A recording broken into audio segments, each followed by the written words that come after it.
Olá pessoal, bem-vindos ao Expert Radiologia.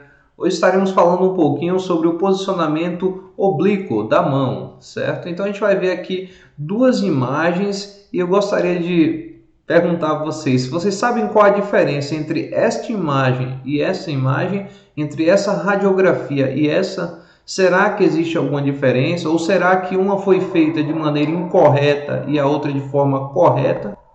Então, observem bem as imagens, observem as falanges, as articulações. Note que dá para visualizar aqui que há diferenças entre uma e outra. Então, vou mostrar o posicionamento de cada uma. Foram feitos com posicionamentos diferentes. Então, vou passar aqui.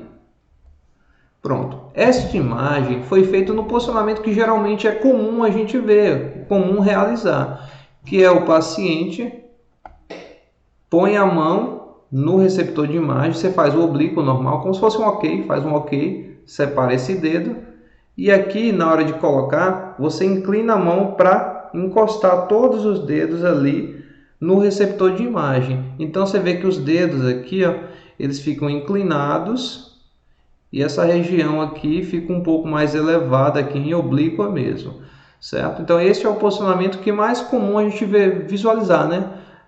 Ser realizado. Então, dessa forma, nós temos como resultado esta imagem. Note que a gente consegue visualizar aqui as articulações metacarpo-falangianas muito bem. Agora aqui nas articulações interfalangianas, seja proximal ou distal, a gente tem aqui uma sobreposição de imagem, certo? Por causa dessa inclinação. A outra imagem, essa radiografia aqui, ela é posicionada aqui, está mostrando com o suporte, mas ela pode ser feita sem o suporte também. E qual a diferença, a grande diferença? Que aqui o dedo vai ficar paralelo ao receptor de imagem. Então os dedos vão ficar paralelos ao receptor de imagem. Então a gente vai ter as falanges paralelas e quando isso acontece a gente tem um ganho aqui em relação às articulações interfalangianas, seja proximais, seja distais, a gente vai ter essas articulações abertas, tá vendo? Deixa eu passar aqui para vocês verem.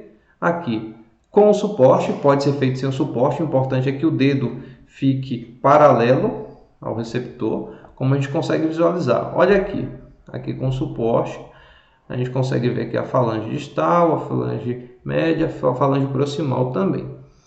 A gente consegue ver as falanges. E note que quando você faz esse posicionamento, todo o dedo ele fica paralelo ao receptor de imagem. Então, o raio passa aqui, ó, na articulação. Então, quando ela se apresenta na imagem, ela vai se apresentar aberta, como a gente consegue visualizar aqui. Já aqui, a gente inclina o dedo. Aqui está inclinado para cima, mas a gente sabe que no posicionamento a gente está inclinando o dedo para baixo. E quando a gente faz essa inclinação aqui, ó, a gente tem sobreposição na articulação. Por isso, existe diferença entre as duas imagens. Aqui, comparativamente, nesta radiografia, a gente tem uma sobreposição das articulações, a gente não tem uma boa visualização das articulações interfalangianas, e na outra radiografia com suporte ou feita de maneira paralela, com os dedos paralelos, sem precisar inclinar a mão, desse jeito, você coloca a mão assim, encosta no receptor de imagem, não precisa inclinar, deixa os dedos paralelos ao receptor. Tá vendo? Paralelo ao receptor aqui embaixo. E aí a gente vai ter aqui o ganho das articulações interfalangianas, que vão aparecer e se apresentarem abertas. Tá vendo como a gente consegue ver as articulações abertas? Enquanto aqui a gente tem um prejuízo da avaliação das articulações. Aí você olha para mim, mas quais dos dois posicionamentos são melhores de ser realizado? Qual eu devo fazer? Um está errado, o outro está certo? Não. Os dois estão corretos. Porém, este posicionamento, esse aqui, ó, esse posicionamento aqui, que geralmente é feito, ele é muito bom para a avaliação dos metacarpos. Então, a gente consegue visualizar muito bem os metacarpos numa posição diferente, que lembre que sempre é feita uma radiografia, duas incidências, a incidência PA com o posicionamento frente e essa incidência PA com o posicionamento oblíquo. Então, a gente consegue visualizar e avaliar muito bem aqui a região dos metacarpos. Já este outro posicionamento aqui, onde os dedos ficam paralelos ao receptor, a gente consegue avaliar muito bem as falanges e as articulações interfalangianas.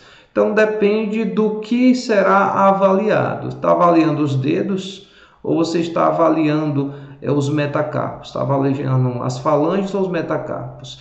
Eu costumo fazer, quando realizo radiografia, colocar a mão, fazer uma oblíqua separado, nunca fazer um ok, porque fica muito feio isso aqui na imagem e isso ainda prejudica a visualização aqui da articulação. Então você faz um ok só para o paciente entender, depois você afasta o dedo dele, coloca lá no receptor de imagem, eu deixo eles paralelos e dou uma leve inclinada. Eu não inclino a ponto de encostar lá no receptor de imagem, eu só dou uma leve inclinada para eu tirar a sobreposição dos metacarpos e não inclino o suficiente a ponto de eu perder a visualização aqui das articulações interfalangianas. Então eu consigo pegar um pouco dos dois mundos, conseguir um equilíbrio legal assim que permite uma boa visualização, certo? Então, essa foi a dica de hoje, uma dica bem tranquila a respeito do posicionamento e da imagem final. E uma última dica que eu dou para vocês aqui, um aviso, que a gente tem aqui no nosso canal, nós estamos ofertando 2 cursos, né? O curso de tomografia, está lá na Hotmart, então se você quiser comprar, para você que está começando do zero, quer aprender desde a base teórica, depois passar para entender cada plataforma, seja GE, seja Siemens, Philips, e depois aprender como fazer os exames com simuladores e os exames com contraste também, eu te aconselho esse curso de tomografia na prática, caso você queira aprender tomografia. Caso você já saiba um pouco de tomografia e queira avançar para a realização de exames de angiotomografia, então também temos o curso aqui, eu vou deixar esses 2 links aqui embaixo, certo? Então, essa foi a aula de hoje, eu agradeço por tudo e até uma próxima aula.